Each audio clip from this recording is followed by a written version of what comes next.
sababtu waxa weeye qof uu gumaysan jirtay ula hadli karaa addoonkaagu dhiga maanta anaa adigu addoon ii tahay aabbahay buu ahaa awowgay buu ahaa keynadiid baa kowna nagu bilaabay kowna lacag buu idin siiyey sidaa maanta aqoriga kuu siiyey buu hadduu yimid buu xoolo idiin qaybiyey oo yidhi nin ganacsadaada nahay hooya maxaa ka dambeeyey 200 sano gumaysi abaan ku idhi oo aan kuu sabankan majeerteeniya la dhahayaan ku idhi nacala hooyadaa ku yaalay taariikhdaas kalama sheegan ka dhaha qariirada soomaaliya waxaa ku dul qornayd majeerteeniya oo magacayga ah qabiilkayga ah baarqabsaa muu noqon kadhaa ma dagaalantid xagga ma samaysid war aniga weligii layma gumaysan haddaa ku dhaka hor soomaaliya wersangeli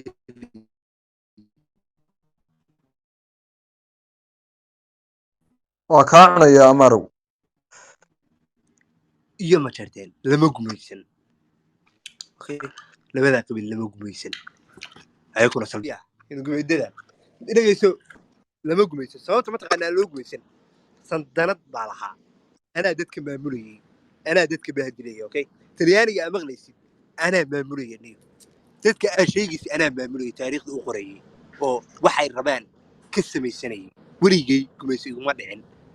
gumaysta gaamuro in ahay baan ku sheegay weligay lama gumaysan aduguna naclaa hooyadaa ku yaala iska daa caddaane lama gumayso oo kusoo maray gumaysi waxaa gumaysiga majeerteeniya gumaysina waxaa gumaysiga talyaaniga libin ii sheegay in adeerow ha i caayin aniga okay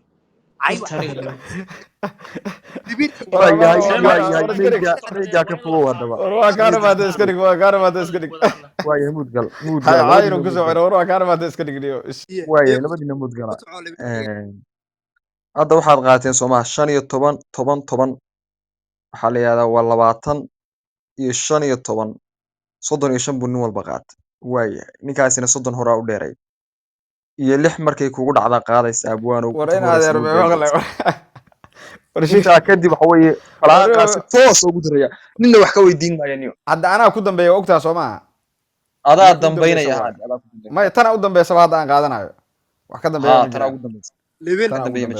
libin sheego soomaalida libin war ma kuxaynayo waaya amaaro muudga or qolka follow la dhahoniyo kor ilaa hoos